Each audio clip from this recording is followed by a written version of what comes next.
Hello my dear students, how are you all. देखिए, आज मैं आप लोगों को करवाने जा रहा हूं इसकी जर्नल एंट्रीज। मैंने आप लोगों को बताया था लास्ट में, मेरा जो लास्ट वीडियो है उसके अंदर हम लोगों ने सीखी थी सिंपल जर्नल एंट्रीज। आज मैं आप लोगों को सिखाऊंगा कंपाउंड जर्नल एंट्री। ठीक है, सिंपल एंट्री के अंदर हम लोगों ने पढ़ा था कि सिर्फ और सिर्फ एक ही अकाउंट जो होता है उसके ऊपर दो एंट्री क्या करती है, इफेक्ट डालती है। जैसे कि मैंने आप लोगों को बताया था सिंपल जर्नल एंट्री के अंदर सिर्फ दो अकाउंट जो है ना, वो एक एंट्री जो है वो दो अकाउंट के ऊपर इफेक्ट डालती है। ठीक है, अब इसके अंदर हम लोग देखेंगे कि कंपाउंड जर्नल एंट्री के अंदर मैं लिखता हूं, आप लोग भी अपने मेरे साथ लिख लीजिए। ये पार्ट 3 है।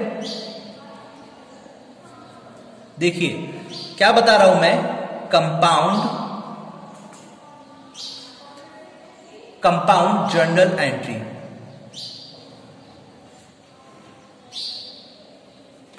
ठीक है, कंपाउंड जर्नल एंट्री के अंदर हम लोग लिखेंगे, ये वो एंट्री होती है is in entry in which two or more accounts are debited and one or more accounts are credited, या फिर वाइस वर्सा। ठीक है, यानी कि मैं क्या बोला, इसके अंदर हम लोग वो एंट्री करते हैं यानी कि दो या दो से ज्यादा अकाउंट्स में हम लोग डेबिट कर देते हैं एक या एक से ज्यादा अकाउंट को, या फिर क्रेडिट कर देते हैं। ठीक है, क्रेडिट कर सकते हैं या फिर डेबिट कर सकते हैं। ये चीज हम लोगों ने अभी सीखी। देखिए, एक चीज और मैं आप लोगों को बता दूं, इसके अंदर हम लोग कोई भी दो अकाउंट को, कोई भी जो दो ट्रांजैक्शन होती हैं उसको हम लोग एक ट्रांजैक्शन के अंदर मिक्स करके एंट्री कर देते हैं। इसको अभी हम लोग क्या करेंगे, इसको समझने के लिए एक एग्जाम्पल देखेंगे। ठीक है, एक इलस्ट्रेशन देखेंगे। उस इलस्ट्रेशन से आपको ये पूरी की पूरी एंट्री सारी क्लियर हो जाएगी। तो चलिए फिर जल्दी से शुरू करते हैं कंपाउंड जर्नल एंट्री। देखिए, आप लोगों को एक इलस्ट्रेशन जो है आप लोगों को डिस्प्ले हो रहा है। ठीक है, इस क्वेश्चन को ही अब हम लोग कंप्लीट करेंगे। देखिए, फर्स्ट ट्रांजैक्शन जो है, सबसे पहले ट्रांजैक्शन करने के लिए हम लोगों को पता है हमको क्या करना पड़ता है। In the books of journal, ठीक है, हम लोग करेंगे। छोटा सा क्वेश्चन है, ध्यान से समझिएगा। डेट, पर्टिकुलर, LF, डेबिट और क्रेडिट। ये हमारी एक परफॉर्मा हो गया हमारा। ठीक है, जो कि मैं आप लोगों को स्टार्टिंग से सिखाता हुआ आ रहा हूं। अब तो आई थिंक आप लोगों को याद भी हो गया होगा। यहां पर हम लोग सब लिखते हैं डेट का कॉलम, ये होता है पर्टिकुलर का कॉलम, ये होता है LF का कॉलम, ये होता है डेबिट, ये होता है क्रेडिट। ठीक है, ये हमारा परफॉर्मा हो गया। इसके बाद हम लोग क्या एंट्री करेंगे, देखिएगा। सबसे पहले आप लोगों को जो ट्रांजैक्शन आप लोगों को दिख रहा है, जो डेट है वो है 1 जनवरी। फर्स्ट ट्रांजैक्शन जो है वो आप लोगों को दिख रहा है कि पेड टू मोहन। अब आपने मोहन को पेड करा। देखो सबसे पहले छोटी सी एंट्री समझो, आपने मोहन को पे कर दिया। इसकी एंट्री क्या लिखेंगे आप लोग? Mohan account debit to cash. आप लोग लिख दीजिए Mohan account debit to cash. ये तो हमारी हो गई एक एंट्री, ठीक है ना। ये हमारी हो गई simple entry. Mohan account debit to cash कितने रुपीस का? 9,500 रुपीस का कैश था। अब देखना, जिसमें से उसने ऑफ हिज अकाउंट 10,000 रुपीज। देखो 10,000 रुपीज का टोटल अमाउंट था। उस टोटल अमाउंट में से, ठीक है, महेश को कितने देने थे? 10,000 रुपीज, ठीक है ना। महेश को कितने देने थे? 10,000 रुपीज महेश को देने थे। क्या करा हमने? कैश जो दिए पे टू मोहन, मोहन को हमने देने थे 10,000 रुपीज। हमने क्या करा? कैश उसको दे दिया। बोले उसने बोला बोले भैया आप तो मुझे काम करो, कैश दे दो, ठीक है। और कैश देने के बाद 500 रुपए का आप डिस्काउंट भी ले लेना, यानी कि 9,500 रुपीज हमने उसको पे कर दिए। तो हम लोग कितने पे करे? 9,500। अब मैं 500 जो बचा 10,000 में से 9,500 को मैंने माइनस करूंगा तो मेरे पास बचेगा 500। 500 की एंट्री कहां करूंगा मैं? 500 की एंट्री करूंगा टू डिस्काउंट रिसीव्ड। डिस्काउंट मुझे मिला है, कितने रुपीस का मिला है? 500 रुपीस का। तो ये वाला सेक्शन और ये वाला पूरा सेक्शन, ठीक है, क्या होगा? बराबर हो गया। ये 10,000 रुपीस का है, ये 9,500 रुपीज और 500 रुपीज, इन दोनों को टोटल करूंगा तो मेरा 10,000 रुपीज बराबर हो जाएगा। समझ में आया आप लोगों को? है सिंपल एंट्री। ये होती है कंपाउंड जनरल एंट्री, ठीक है। नरेशन क्या लिखूंगा मैं? Being the payment to Mohan, और मैंने उससे फुल सेटलमेंट कर लिया, ठीक है। मोहन को 10,000 रुपए देने थे। मैंने उससे बोला, उसने मुझसे बोला भैया आप मुझे काम करो, मुझे 9,500 रुपीज पूरे कैश दे दो और 500 रुपीज का डिस्काउंट ले लो। काम खत्म। Mohan account debit to cash और टू डिस्काउंट रिसीव्ड। ये फर्स्ट ट्रांजैक्शन की एंट्री हमने कंप्लीट करी। सेकेंड ट्रांजैक्शन की डेट है 5 जनवरी। क्या कह रहा है? Received from Ram. राम से हम लोगों को प्राप्त हुए 12,000 रुपीज इन कैश। देखो भैया, जो भी हम लोगों को कैश रिसीव्ड होता है उसको हम लोग करते हैं कैश अकाउंट डेबिट, ठीक है। किससे रिसीव हुआ है इसकी एंट्री क्या होगी? कैश अकाउंट, जो भी अकाउंट की एंट्री होगी उसको हम लोग करते हैं cash account debit to Ram, ठीक है। ये हम लोगों ने एंट्री कर दी, रिसीव फ्रॉम कैश 12,000 रुपीज से। यहां तक समझ में आ गया? आगे क्या बोल रहा है? हमने उसको डिस्काउंट भी दिया। कितने रुपीस का डिस्काउंट दिया हमने उसको डिस्काउंट दिया 100 रुपीस का डिस्काउंट अलाउ करा है, ठीक है। तो जब मैं डिस्काउंट अलाउ करूंगा, डिस्काउंट रिसीव करने पर तो मैं उसको करूंगा क्रेडिट, और डिस्काउंट जब भी मैं अलाउ करूंगा, यानी कि मेरे को डिस्काउंट अलाउ करूंगा तो मैं करूंगा डेबिट। कितने रुपीस का?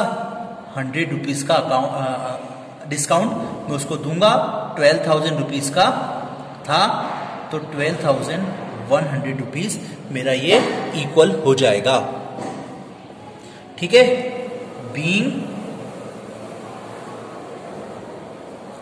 Discount allowed.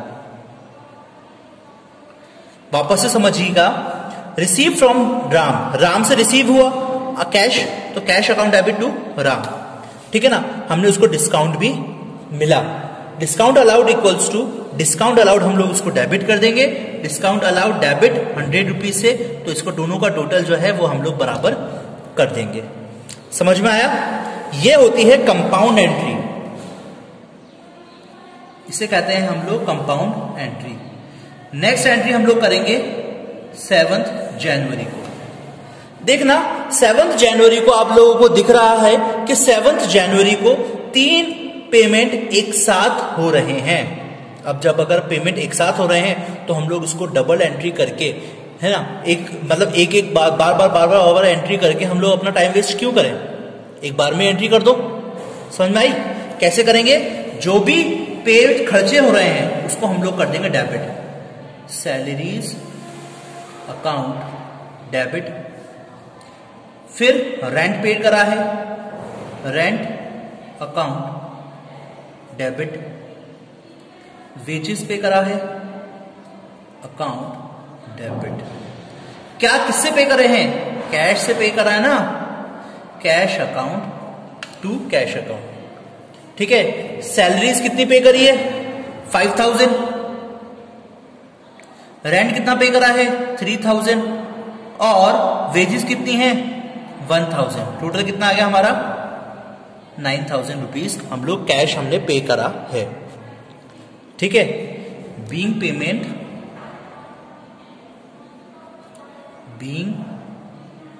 Payment salaries rent and wages, ये हमारा पूरा एक एंट्री हो गई।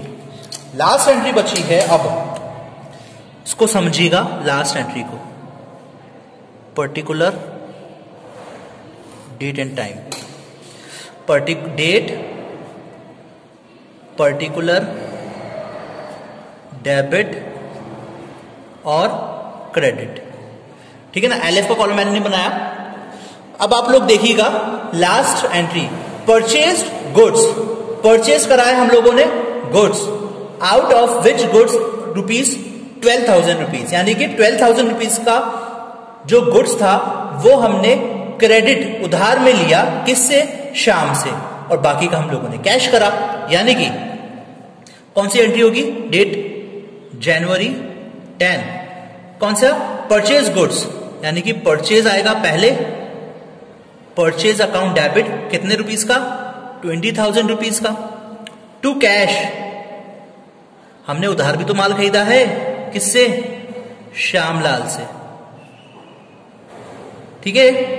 तो कैश कितने का, यानी कि हम लोगों ने उधार कितने का लिया? 12,000 रुपीस का हम लोगों ने उधार लिया था। बाकी का हमने कैश पेमेंट करा। ठीक है। 20,000 माइनस 12,000 इक्वल्स टू 8,000 रुपीज का हमने कैश पेमेंट करा। हम लोग नरेशन क्या लिखेंगे? Being goods purchased for cash 8,000 rupees and credit 12,000 rupees. ठीक है। समझ में आया आप लोगों को? वापस से समझिएगा, बहुत इंपॉर्टेंट है। आप लोगों ने फर्स्ट एंट्री करी, पे टू मोहन। मोहन को पे करा 9,500 रुपीज का। 9,500 रुपीज हम लोगों ने कैश करी। Mohan account debit to cash. 10,000 rupees का अमाउंट था, 9,500 रुपीज हमने उसको पेमेंट कर दिया। उसने बोला भैया 500 रुपीज का मैं आप लोगों को आपको डिस्काउंट दे दूंगा। तो हमने डिस्काउंट रिसीव जो हम लोगों को हुआ है, हम लोगों को हुआ है, उसने हमें उसने बोला तो मैं आपको दे दूंगा 500 रुपीज का डिस्काउंट, यानी कि 500 रुपीज हम लोगों को कम देने, यानी कि क्रेडिट हम लोग कर देंगे 500 रुपीज। सेकेंड ट्रांजेक्शन बोला रिसीव डिस्काउंट। डिस्काउंट हमने रिसीव हुआ। रिसीव फ्रॉम राम, राम को हुआ, राम से हुआ। ठीक है ना। Cash account debit 12,000 rupees. ठीक है। और डिस्काउंट अलाउड 100 रुपीज। इसके अंदर कंफ्यूज मत होना प्लीज। ठीक है। क्योंकि हम लोगों को राम ने क्या करा है? Receive from Ram 12,000 rupees. ठीक है ना। और कैश डिस्काउंट उसने cash and allowed him discount, और हमने उसको डिस्काउंट दिया है। डिस्काउंट अलाउड, हमने उसको डिस्काउंट दिया है। इसके अंदर हम लोगों को डिस्काउंट रिसीव्ड हुआ था। देखना, हम लोगों को डिस्काउंट मिला था। ठीक है। इसीलिए हम लोगों ने इसको क्रेडिट करा, और इसके अंदर हमने डिस्काउंट दिया है, इसलिए हमने इसको डेबिट करा है। इस चीज को याद कर लोगे, इस चीज को समझ लोगे अच्छे से, तो आप लोगों के लिए बहुत बढ़िया होगा। ठीक है ना। इसके अंदर डिस्काउंट हम लोगों को मिला था, इसलिए हम लोगों ने क्रेडिट करा। इसके अंदर हम लोगों को डिस्काउंट हम लोगों ने दिया है, इसलिए हम लोगों ने डेबिट करेंगे। समझ में आ गया आप लोगों को? 12,000 रुपीज का कैश अकाउंट था कैश में चला जाएगा, डिस्काउंट हम लोगों ने 100 रुपीज दिया, तो जो राम है सॉरी जो राम है उसको टोटल कितने का पड़ गया 12, मतलब हम लोगों को कितना का पड़ेगा, हमारा जो अकाउंट है वो इतने में से क्रेडिट हो जाएगा 12,100 रुपीज से, ठीक है ना। राम का अकाउंट जो होगा 12,100 रुपीज से क्रेडिट हो जाएगा। क्वेश्चन नंबर अगली एंट्री जो है ये 3 एंट्री एक साथ है, आप लोगों को दिख रही होगी ये 3 एंट्री एक साथ है। हम लोग 3 एंट्री को एक साथ नहीं करेंगे, ठीक है, एक साथ अलग अलग नहीं करेंगे हम लोग इस तीनों एंट्री को, हम लोग इन तीनों एंट्री को एक साथ कर देंगे। अब एक साथ करने के लिए हम लोग क्या करेंगे, सैलरीज पे करी, ऐसे नहीं करेंगे कि salaries account debit to cash 7 जनवरी, rent account debit to cash, ठीक है, और 7 जनवरी rent wages account debit to cash. ये तीनों एंट्री एक साथ ना कर, अलग अलग ना करके हम लोग एक साथ एंट्री कर देंगे, ठीक है ना। तो ये हमारी एंट्री हो जाएगी salaries account debit, rent account debit, wages account debit to cash. 5,000, 3,000, 1,000 equals to 9,000। Next entry होगी हमारी परचेज गुड्स। हमने परचेज करा गुड्स 20,000 रुपीज का, जिसमें से हमने श्यामलाल को purchase goods of 20,000 out of which goods of 12,000 rupees were on credit from Sham, और शाम से हम लोगों ने परचेज करा था गुड्स को, और शाम को हम लोगों ने दे दिया था। तो बोला वो शाम एक काम करूंगा, मैं आपको 12,000 रुपीज हम लोगों को क्रेडिट पे दे दो, उधार दे दो, बाकी मैं आप लोगों को 8,000 रुपीज में आपको कैश दे रहा हूं। तो 20,000 रुपीज का टोटल गुड्स हम लोगों ने खरीदा, जिसमें से मैंने उसको 8,000 रुपीज कैश दे दिया, और उसको बोला श्यामलाल भाई मैं आपको मैं आपको 12,000 रुपीज मैं आपको बाद में दे दूंगा, तो ये मेरे क्रेडिटर हो जाएगा, ठीक है ना, यानी मुझे उसको देना पड़ेगा। ये मेरा पूरा कंपाउंड जर्नल एंट्री के क्वेश्चन हो गए। आप लोगों को जो एग्जाम में आएंगे वो कंपाउंड एंट्री और सिंपल एंट्री दोनों के क्वेश्चन आ सकते हैं एग्जाम के अंदर, ठीक है। मैंने आप लोगों को ये चीज सिखाई, मैं अभी आप लोगों को इसके एग्जांपल्स और क्वेश्चंस भी सिखाऊंगा बैक एक्सरसाइज के, और आप लोगों को भी करने हैं, ठीक है। और यहाँ ये अगर आ गया आप लोगों को तो बहुत आसानी से आप लोग आगे के चैप्टर्स भी कंप्लीट कर सकते हैं, क्योंकि मेन अकाउंट्स के अंदर यही जो जर्नल एंट्रीज है ये आनी चाहिए। अगर आप लोगों को ये नहीं आ पाती है सही तरीके से तो आप लोग प्लीज अच्छे तरीके से इसको समझिएगा, फिर आगे हम लोग इसको आगे बढ़ सकते हैं। कुछ भी आप लोगों को प्रॉब्लम आ रही है मुझे व्हाट्सएप से पूछो, स्कूल में आके पूछें, लेकिन कभी भी आगे पूछें, ठीक है ना, क्योंकि अगर आप लोगों को ये एंट्री समझ में नहीं आई ना तो आप लोग ये कुछ भी आगे नहीं कर पाएंगे। तो बच्चों मैं अभी यहाँ पर इस क्लास को ओवर करता हूँ, इसके बाद मैं आप लोगों को सिखाऊंगा एक बहुत ज्यादा इंपॉर्टेंट टॉपिक है, वो है बैड डेब्ट्स क्या होता है और बैड डेब्ट्स रिकवर्ड क्या होता है। इसके बाद हम लोग मिलेंगे नेक्स्ट क्लास के अंदर, तब तक के लिए पढ़ते रहिए। Thank you, have a great day.